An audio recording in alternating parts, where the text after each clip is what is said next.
The 0-1. Swung on and hit well to left field. Get out of here, baseball! It's gone! Oh, my God! Can you believe it? Johnny Bench has tied it up. Amazing.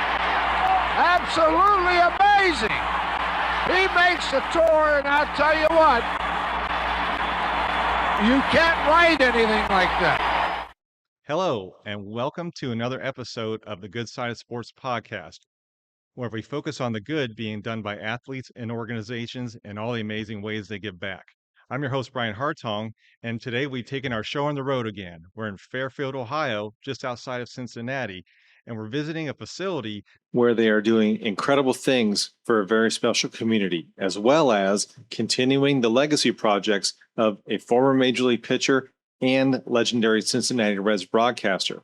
So I'd like to welcome Tyler Bradshaw, Executive Director of the Joe Nuxhall Foundation. So welcome to the show. Thank you. Good to be here with you, Brian. We did a little tour before we got out here, and this is an amazing facility.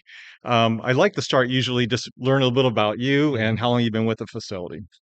Gosh, I've actually been with the organization. I was here on that field at the groundbreaking, or not the groundbreaking, the grand opening when we cut the ribbon. And I was involved as a volunteer and did some announcing things. And then the more time that I spent out here, the less time I wanted to spend everywhere else. So 5 years ago, stepped into this role as the executive director. It's been a great fit. And just as a kid who grew up idolizing Joe Nuxhall and Marty Brennaman and listening to them on the radio in the backyard at every opportunity I got. It's the blessing of a lifetime for me to be able to help this organization do what they do best. I met with a future interviewee, and he asked me what my why was. And that's a great question. What was Joe's why? So Joe knew how unique his story was. For those who don't know, Joe was actually the youngest Major League Baseball player in history. He was recruited as a 14-year-old by the Cincinnati Reds, ended up pitching in his first game against the St. Louis Cardinals on June 10th, 1944, at 15 years old, which is just, shocking to fathom being a 15-year-old standing on the Major League rubber and you're pitching against Stan Musial. So Joe realized how fortunate he was to have a 16, 17 season major league career, but then to also be embraced by this community and this region as a broadcaster where he spent 40 years in the broadcast booth, either at Crosley, at Riverfront Stadium, and then Great American Ballpark. And he always had a desire to help others. We often talk about the fact that, and you'll hear people who met Joe say this, when you talked with Joe Nuxhall, he had this unique way of making everybody feel like a somebody. He had this ability to really kind of pull you in and just make you feel like that conversation was the most important thing happening in that moment anywhere in the world. And he made people feel so loved. He's been gone almost 20 years now. And we still hear stories that are brand new people. It's like they remember, sitting at a breakfast counter with him at Bob Evans or seeing him out at his driving range and all these other places. So he was always, I think, so appreciative of how the community embraced him, how they celebrated him, and wanted to do everything he could to give back.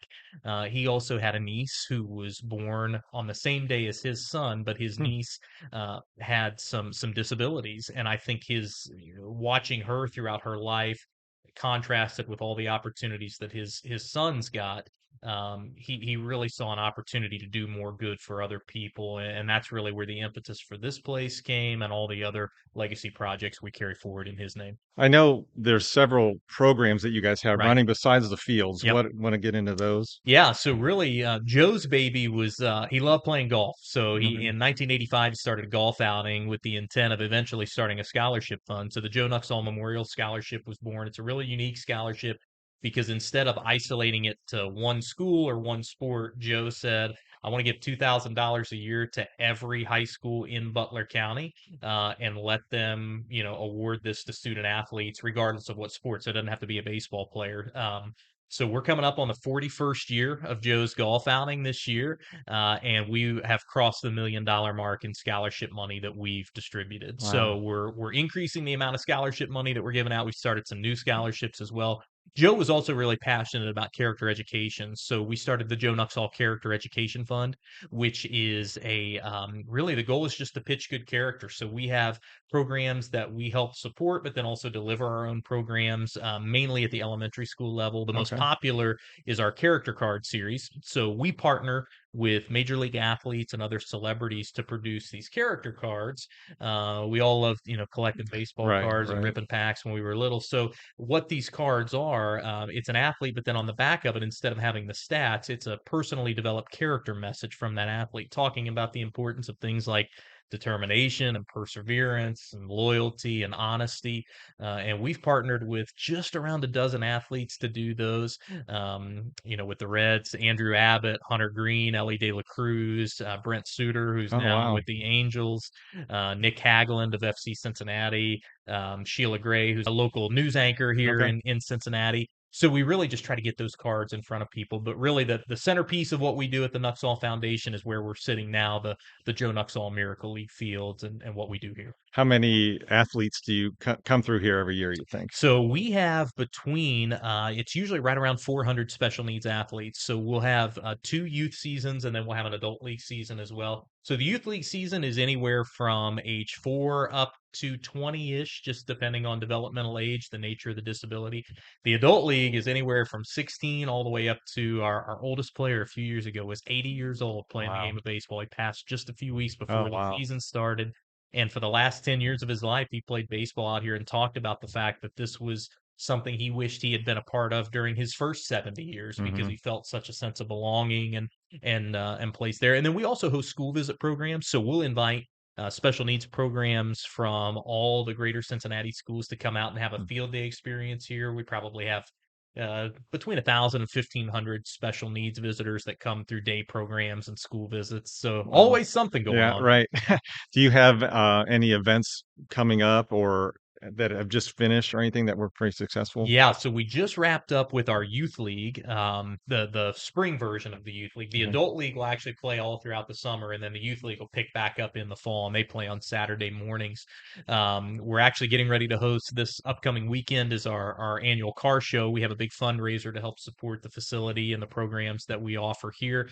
This summer, really the highlight of what we're doing. So the driving factor behind what we do here, we always try to think what are those major league experiences that we can give to special needs athletes to make them feel like all stars, whether that's video boards, stadium seating, concessions, our own mascot, all of those things. But one of the programs that's really taken off the past couple years, Joe loved going on the road. He loved seeing other baseball stadiums and other cities, and he was close with Sean Casey, former first The baseman mayor? with the Reds, yes, and beloved here in Cincinnati Right, still. right. And Sean has his own facility in the greater Pittsburgh area. Okay. And a few years ago, Joe's son Kim, who's our president and board chairman, and Sean got this idea. They said, "Well, what if we had a road game experience for our athletes?" So back in 2022, Sean brought about 30 of his players here Hmm. to our facility. The following year, we took about 30 athletes to Pigeon Forge, Tennessee.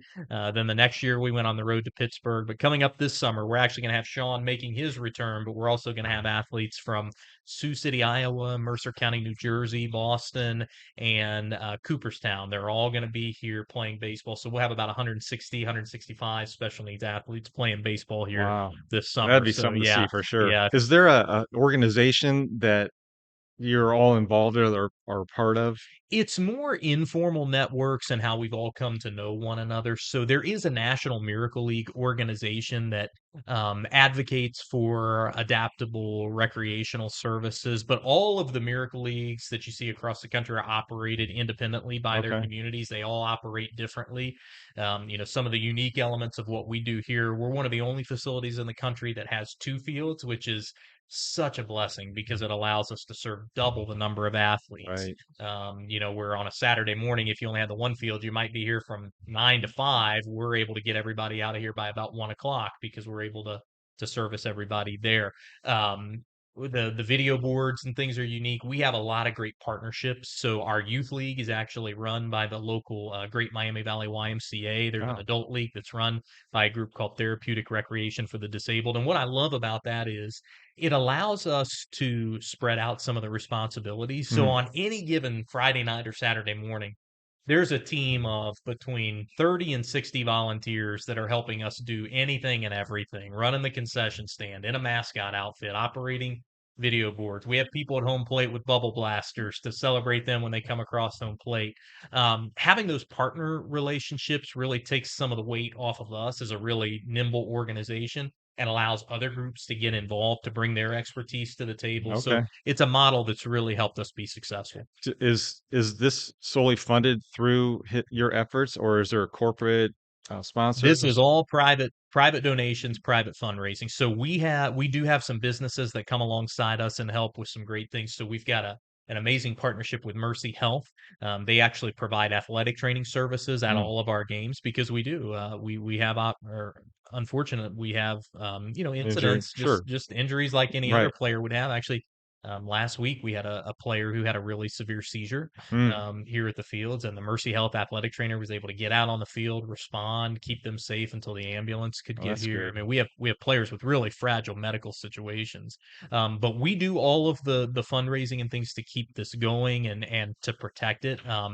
We always talk about this idea kind of with our board that we don't want to see this place become an Olympic stadium, right? Where, when it opens for that year, it's flashy and it's bright and it's Hmm. exciting. And then you see it 5 years and 10 years down the road and it's vacant and weeds are growing up and Right. concrete's cracked.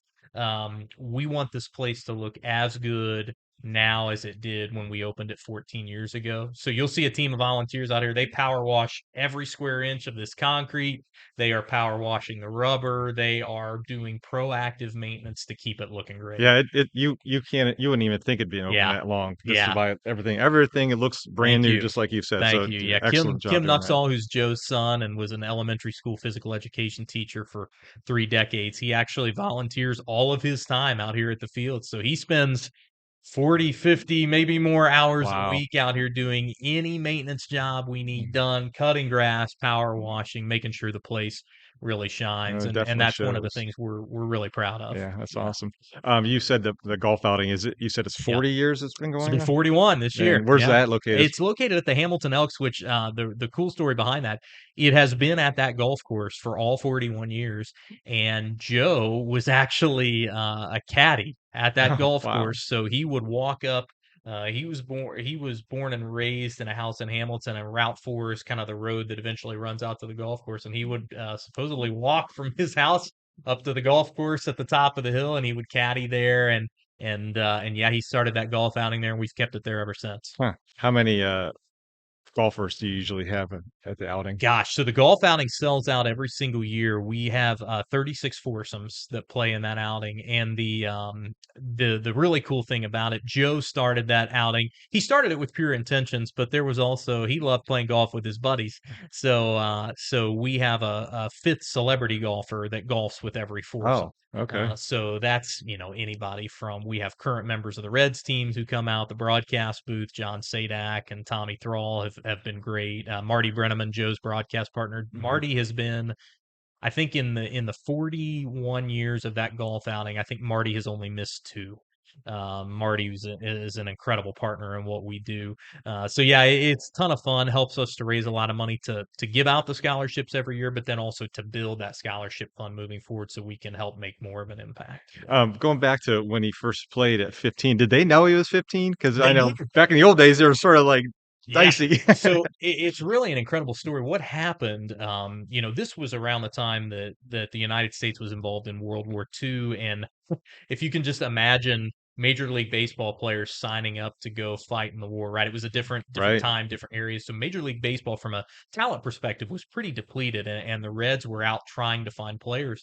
The Reds actually came to recruit Joe's dad. Oh, So they go to what is, I call it the North End kind of ball diamonds here in the Hamilton area. And Joe's dad, they called him the Ox. He was big, huge guy, and he had kids. He couldn't just pick up and leave his right. job and go play baseball. Um, But the Red Scouts who were out there said, well, who's this guy? And they started seeing this guy. If you ever see pictures of Joe, I mean, when he was 14, 15 years old, he was bigger than I was, huge hands, really, really good athlete. He was a great basketball player, great football player as well. And the Reds were super interested in him as a 14-year-old. His mom wouldn't let him sign, but when they came back the second year and they were still interested, she said, "Okay, let's give it a shot." So he signed a contract in February of 1944. If I'm not mistaken, contracts have changed just a little bit, but I think he got a $500 signing bonus, and I think he was paid $150 a month when the games were in season. Yeah. So maybe a little bit of money to eat on too when they went out of town. But yeah, he was quite the athlete, and after he had that first, he got called into a game that the Reds were already down, I think, at that point by like 7 runs, and the manager calls him in. He goes out. I think he walked somebody. He got an out, walked another, got an out. He was 1 out away from getting out of the inning. Yeah. And in his words, Stan Musial came to the plate and all hell broke loose. Yeah, so he ended up giving up like 7 more runs. They sent him down to the minors in Birmingham, Alabama, where he spent some time, and then eventually came back home. He reclaimed his amateur status because he wanted to still play basketball and baseball. They had a basketball championship at Wilson High School, I think was the name, that was apparently pretty important that he wanted to win. So yeah, and then eventually went back into the majors. So he went from Major League Baseball player back to high school and played basketball. That's a while. Yeah. That's right. Yeah, they had to get a special exemption from the Ohio High School Athletic Association to allow him to regain his amateur status. I think it's so wild and so foreign to hear that story when we think about how Major League Athletics operates today. Right. There are, kids groomed from the time they're little, but it is really unique because he's got that one record that is never going to be broken. There's never going to be another 15-year-old baseball player. It just won't happen. Right. So it's really, really cool. So you have something going on this weekend? Yeah, that's our Cruise In for Kids car show. This will be the 12th year. And again, just the facility here is a testament to what happens when communities come together to make good things happen. We had a group of volunteers a couple years after we opened that said, we'd love to host a car show for you guys and hope we can raise, $5,000 to support it. And we said, that's great. And here we are now 12 years later. They've raised over $200,000 through that car show to support all of the maintenance projects that we have going on here. We've opened an 18-hole wheelchair and walker accessible mini golf course. Okay. The proceeds really helped us to get that off the ground. So yeah, that's a great community event, and it's fun too because it's a free event for people to just come out and check out cars and walk around. We have food trucks and live music. It's really a special place to spend the weekend. How does someone, if they wanted to get involved or support the foundation, how would they do that? Yeah, we're programs like these are fantastic, and the reality is they take dollars and cents to operate. So donations, again, being privately funded, that's how we operate. That's how we're able to deliver these memorable, magical moments to special needs families. So if you just go to our website, which is nuxhallmiracleleague.org/donate, you can find information there. We always encourage people, come out and spend some time here, right? Come out on a Friday night or a Saturday morning, because you cannot come here and see individuals with physical and developmental disabilities playing the game of baseball and then go have a bad day, right? The rest of your day, the rest of your week is going to be infinitely improved by the perspective that is provided at a place like this. And typically when people come out, they kind of find their niche for how they might be able to contribute. For some people, it's donating. For other people, it might be working in the concession stand or operating a video booth or being out on the field with the special needs athletes. We have some groups that come out, we call them volunteers, right? Where our players feed off of people cheering for them and celebrating them. So we will bring out youth sports teams and college programs. They'll come out, they'll make signs, they'll bring cowbells and noisemakers, and they'll just go crazy for our kids. Yeah. Our special needs all-stars are out there, they'll pump them up and try to get them to stand and clap louder and things. It's really an amazing thing. So there's always a way to get involved, whether it's something as involved as being out on the field or just helping us through donations, whatever it is. But it takes a team of people to do something like this. Do you have a lot of celebrities or athletes come to the fields and participate in stuff? Yeah, we do. So they'll come out and be celebrity pitchers for us. So actually, Andrew Abbott, the cool story behind Andrew Abbott, when he started pitching for the Reds, that would have been 2 or 3 years ago. he was given number 41, which is Oh, Joe's yeah, number. right. And I'll never forget getting on social media the night he was going to make his debut. The Reds posted a picture from the locker, and it was just the 41. It said Abbott, and it said the young left-hander, which Joe was always called the old left-hander. That year, Andrew came out to our golf outing, made it a point of talking to the Nuxhall family, telling them what an honor it was to wear Joe's number. Andrew was just here with his whole family a few weeks ago, and he pitched to all of our kids and celebrated. Nick Hagelin from FC Cincinnati came out a few weeks ago. He was here. Brent Suter, when he pitched for the Reds, he was here all the time. Brent's incredible. He actually lives in Cincinnati, Oh, so okay. when he's in Cincinnati, he usually makes a trip out here. And then Reds broadcasters will come out. So John Sadak's come out to announce games. George Grand, who was Reds TV broadcaster for many years, first ever first ever host of Sports Center. Oh, wow, okay. George will come out and announce games. Yeah, we've got a team of local celebrities that love coming out and making our kids and families feel loved. Yeah. So yeah, there's a lot of great community involvement. There was a past episode that I did with the Cincy Hat Foundation, Yes, and yeah, I saw Andrew wore the hat, he did. so I Yeah. didn't know what the connection was with him and you Yeah, guys. it was So, really cool. Andrew wanted to do a Cincy hat for opening day because he was a Reds opening day starter this year, and the Cincy Hat Foundation does incredible work to support the special needs community here in Cincinnati. And he said, I would love to find a way to honor Joe with this hat. So it was really cool because they put the number 41 on the hat, and then it mhm, says Nuxhall Abbott on it. okay. And that hat raised quite a bit of money to support us. It was fun to be in the Findlay Market opening day parade, which is a fantastic tradition here in Cincinnati. And we're going down the parade route, and just every couple blocks, I'd see somebody in a Cincy hat with Joe and Andrew's name on it. Hmm. So Andrew's done a lot to help us carry forward Joe's legacy, and it's really special. So you said Sean Casey is coming in a couple weeks? Yeah, yeah, here Yeah. in about 2 weeks. Yeah. Yeah, and so have you traveled anywhere besides his facility? Have you gone to any other facilities? We have. So back in 2023, we took about 30 players to Pigeon Forge, Tennessee, and we played at the Ripken Experience. So Oh, it was us, it was Sean's players, the group from Mercer County, and then the group from Sioux City. So the four of us, and it was really special because the Ripken Experience, if you've never been, their facilities are incredible. And there was a larger youth baseball tournament going on. They have like 6 or 7 fields there, but they set aside one, sometimes two fields just for special needs wow. athletes. So you would have all these, 10U, 12U teams that would come out and they would play their games. And then after that, their coaches would take them over and say, let's go watch this. And you talk about a life lesson, Yeah, right? For right. those young men who got to see special needs athletes playing baseball, they got to cheer them on, they got to celebrate them. So that was a really special moment. And for a lot of our families, I remember having a conversation with one of our dads. He pulled me out in the center field. He said, I want to talk to you for a minute. And he said, this has been an incredible experience because my family doesn't get to take vacations. Like, we don't get to go on vacation with Hmm. our child who has some pretty significant special needs. And he said, you put us up in a hotel that had a water park, and we got to go do things in Pigeon Forge that we've never done as a family. We got Hmm. to play, 3 or 4 games of baseball. We got custom uniforms with our names on the back. It was just one of those moments you'll never forget. And then the following year, so 2024, we went to Sean's facility in Pittsburgh, and I have never been so happy. We rolled up with 3 charter buses full of special needs athletes, and I've never been so happy to see 1,000 people waving terrible towels at me in my Yeah, life. right. They had the entire hillside full of a community waiting to welcome us. They had a marching band and cheerleading squads and all these people there, and we played an entire day of games. We got to go to a Pirates game, take all of our families to a Pirates Hmm. game at PNC Wow. Park, and yeah, so that program, I think, has exceeded any expectation we have, and transparently, it's easy to take for granted some really amazing things in life that for us might just be, taking a weekend trip to Pittsburgh or Pigeon Forge, Right. hopping in the car, driving 4 or 5 hours.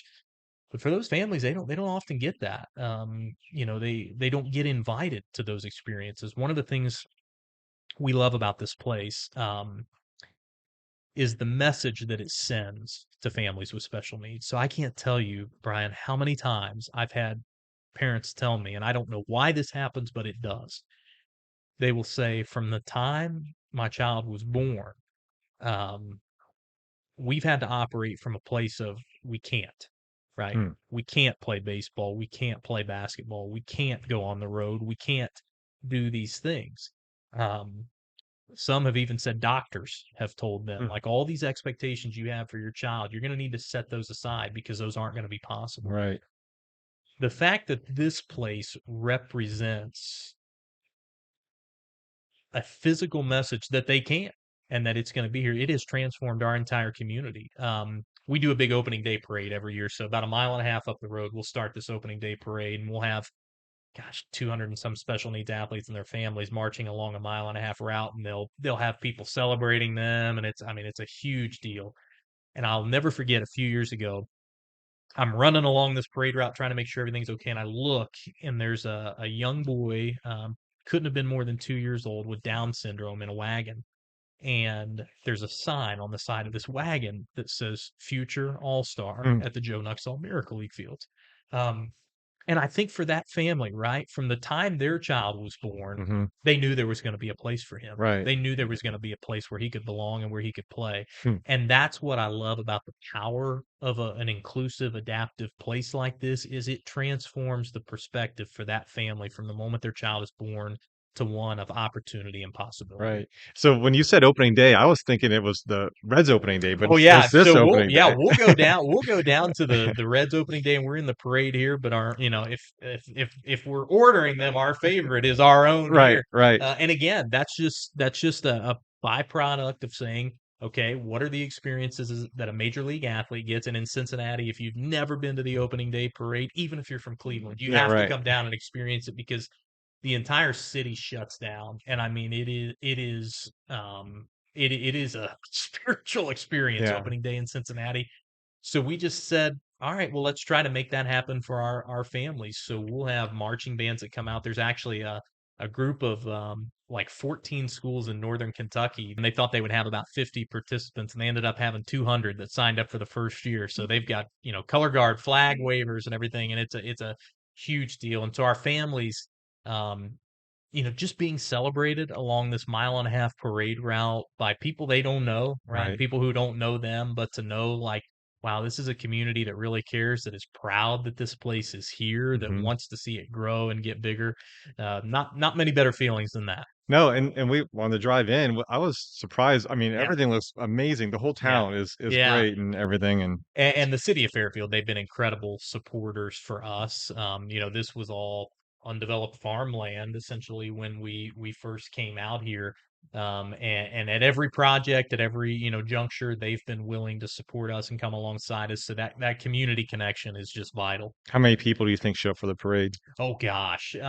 So there's probably 250 families that show up to march in the parade. There's probably, depending on the weather, 1,000 people along the parade route that end up, Yeah. supporting us and Right. celebrating us. And then we do a big kind of red carpet introduction down here on the fields Oh, afterwards. So we nice. have mascots and things, and sing the national anthem, and have the players come out and introduce them. So yeah, it's a big to do. Does the Reds organization themselves get involved? They do, yeah. The Reds Community Fund and Charlie Frank have just been great partners. They actually host every year at the youth academy that the Reds have.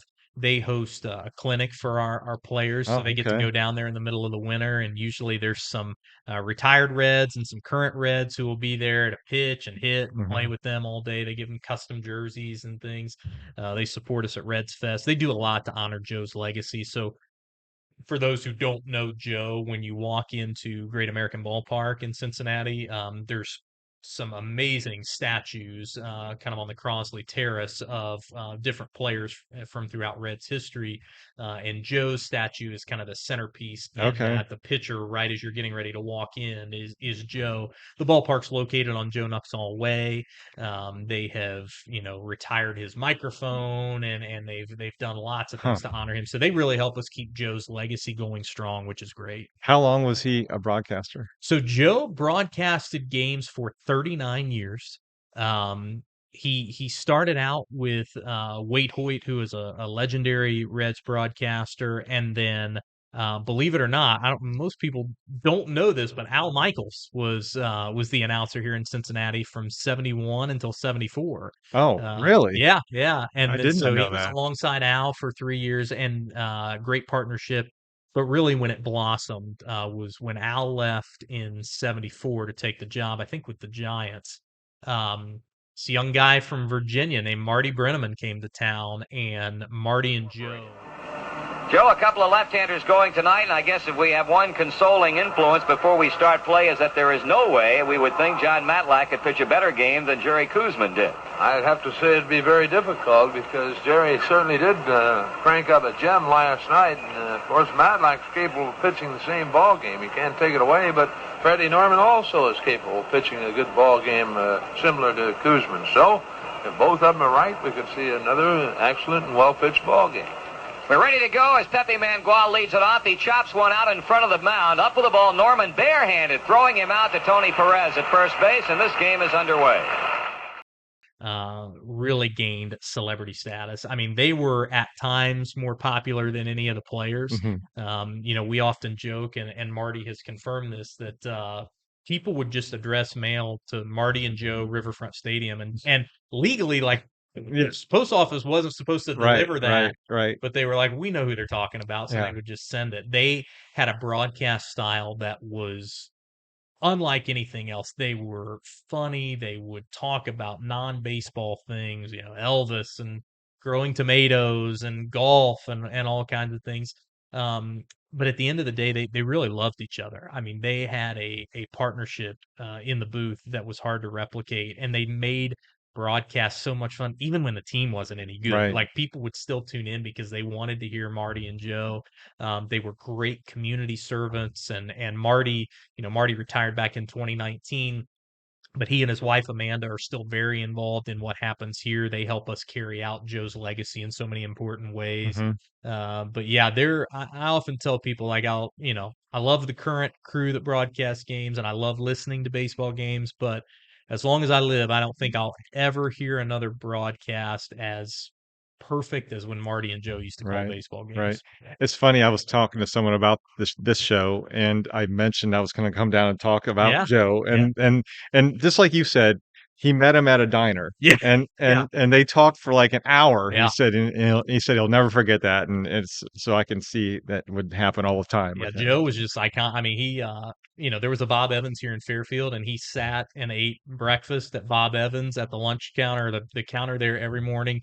So much so when he passed, Bob Evans actually took the seat off. They had a plaque on the back of it, and they donated it to the Reds Hall of Fame. So I'm pretty sure if you go to the Reds Hall of Fame now, I think Joe's Bob Evans seat is still there. That's funny. And he just he just had this way of no ego whatsoever. And, Marty, his broadcast partner, said he is one of the few people I've never, in all the years, regardless of what town we were in, what city, said I've never heard a person utter a bad word about Joe Nuxhall. That was just the type of guy he was. And, I'm in my late 30s, and I've had plenty of people say bad things about me, right? Like to get to that, get to that point where you've lived a life that is so focused on others that people just love you across the board. It's a good standard to strive for. He set the bar high. Yeah. When you were saying about the trips to the other facilities, do you guys pay the bill on that? Yeah, it's a combination of both. So we will do some private fundraising to help offset some of the costs, because as you can imagine, a program like that, it's pricey. You're looking at 3 nights in a hotel. We have an amazing group here in town, Headline Sports, that donates custom uniform sets for all of our players, all of our volunteers. So that saves a lot of money. But the hotels, the buses, all those things are expensive. We do everything we can to offset that cost through some private fundraising. And then if families would express like a financial, hey, this is just out of, like the last time we went on the road, I think there were 4 players who didn't pay a dime to have that experience. We just scholarship them for that. And then we actually equip our families to be fundraisers themselves. So they'll go out and they'll do Super Bowl squares, or they'll put a message on Facebook. We had one player a few years ago. It was only like the entire cost of the trip to Pigeon Forge for each family. We got it down to like $275 for each family for 2 nights in a hotel room, everything involved with that. We had one player who raised so much money. She raised like $5,000. She was able to pay for like a bunch of other kids on the team and then like spread some of the money out to say, hey, I want to Right. just give everybody part of this. So our families really help in being our ambassadors and being great fundraisers. They go out and do that as well. But yeah, for any family that it would be a financial burden, we take that off of. If an athlete that's not in your program wanted to get in the program, how Yeah. would they do that? Yeah, it's really just signing up online and registering for the particular seasons. One of the things we tell families to do is like come out and experience this first. Mhm. Bring your child out here because for a lot of our families, they're so nervous about, gosh, is this going to be the right fit for my kid? They've Mhm. tried other, especially players with autism. I've noticed over the last couple of years, they've tried to put their child in what would be called, for lack of a better term, a traditional youth league, right? And it's just not a good fit for Mhm. that child. Bring them out here. Let them observe, let them get their feet wet a little bit, and then sign up. And the great thing we do, again, to participate in the leagues, our youth league is $25 a season, our adult league is $20 a season. And again, we scholarship every single player that expresses a financial need. Okay. Even if that's too much, if that would be a burden on their family, we don't want that to be there. So when we say, baseball for all, we mean it. Right. Yeah. When I was on on your website, I saw that you have a facility that you're building. Correct. Yeah. Okay, and Yeah. tell me a little bit about that. Yeah, so, and a day like this is actually a perfect illustration for why we need that facility. Okay. So, um, the facility and the campus that we've built is fantastic for about 6 months out of the year. Mm. From the end of October all the way through early April, it is gloomy and gray and cold here in Right. Cincinnati. Right. And our players, for a long time, we have thought deserve a place that's all their own where they can play every sport during every season. Hmm. So actually, prior to this place being an idea, Joe had the idea of building an indoor recreational facility for athletes with special needs that he wanted to call the Hope Center. Okay. We have kind of brought that dream back, and we are currently raising money on this side of the facility to build a 31,000 square foot indoor recreational facility just for athletes with special needs. Okay. So new sports, we'll have an arena that'll be home to the local Special Olympics programs. We'll have sports like basketball and power soccer and chair volleyball, fitness and martial arts, group dance instruction.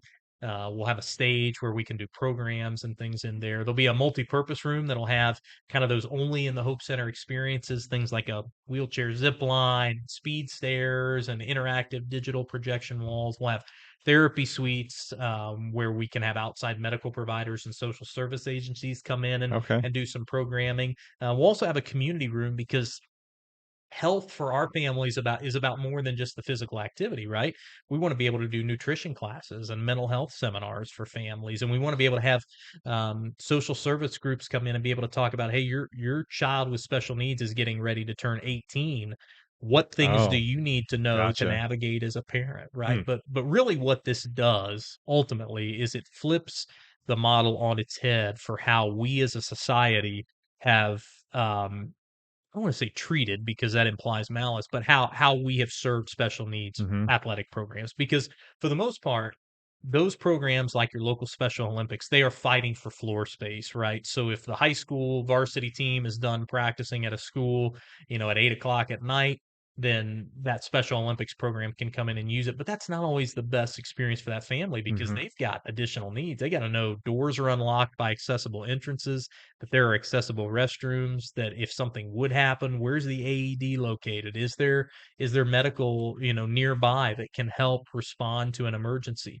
The Hope Center will basically flip that and say, nope, the Special Olympics, this is their place. Right. Right. So they know this is inclusively designed with every need they have in mind. There's not a single stair in that building, right? It's all ramps, all on one level. Hmm. That we're going to take into consideration every single thing that will best position special needs athletes to have a magical, amazing experience every time they're there. And then again, we're able to go kind of, big and we always talk about taking big swings for our athletes. What are those big things we can do, whether it's video boards. We're going to have, floor projections for when we introduce the players, and we'll probably build. We love bubbles. We'll probably build some bubble machines into the ceiling and things like that. So it's just going to be a great place to allow our families to experience community and belonging year round. Is there a time frame on that? Yeah, it all kind of depends on the fundraising. So it's about a $12 million project, all said Okay. and done. The great news is we've raised just shy of $7 million towards Okay. that project. So in an ideal world, we're going to be able to break ground on it this fall. So probably October of 2026, we'll break ground. It'll be about a year's worth of construction. And yeah, we're excited to get that off the ground because our families have been dreaming of this for a long, long time. They're excited to never have to have any more rain delays. So on a Saturday, if we would have to, cancel a game because it's raining or thunderstorming, let's all go inside. Okay. We'll pull down the cages. We'll do some hitting, or we'll dance, or we'll just have fun. Like we'll be able to do those things no matter what the weather tells us we're supposed to be it's doing. nothing worse than coming to a field and having to go back home because of rain. It's one of my worst days ever was standing right over there, and we had players here and had to make the decision to cancel a game, and boy, the heartache on their faces in that moment. It was like, we'll add another week. Like, it's okay, we'll make it work. But they don't get that. They're here. They want to play. They want to experience it. So that's going to be a real blessing on days like this. Do you have a separate fundraiser for the Hope Center as opposed to just the whole program? Yeah, one of the things we have been obsessed with at this place is sustainability and maintenance. Right. Again, back to that idea. We don't want this place to be fly by night. We want it to be permanent. I want to be many, many years down the road. I want to be looking down on this place, and I want to see it even bigger, even better. And so we're pretty proactive about raising funds to make sure we're supporting our operations and reserve funds for this facility. But that $7 million that we've raised from the Hope Center, that is independent of all the money we've raised to support this facility as it currently exists. And that's just a different spot on the website. Yeah. If you actually pull up our donation form, it'll say, what would you like to support? And there's an option for just general donations, or you can donate specifically to the Hope Center. Okay, awesome. Yeah. That's all I have. I don't know if there's anything else you want to add or anything. So, really great. Good. Okay, and that concludes our show. So tune in next time. We'll bring you another great organization supporting a great cause. And remember, show your good side out there, everyone. This is the Old Left-Hander rounding third and heading for home. Good afternoon, everyone.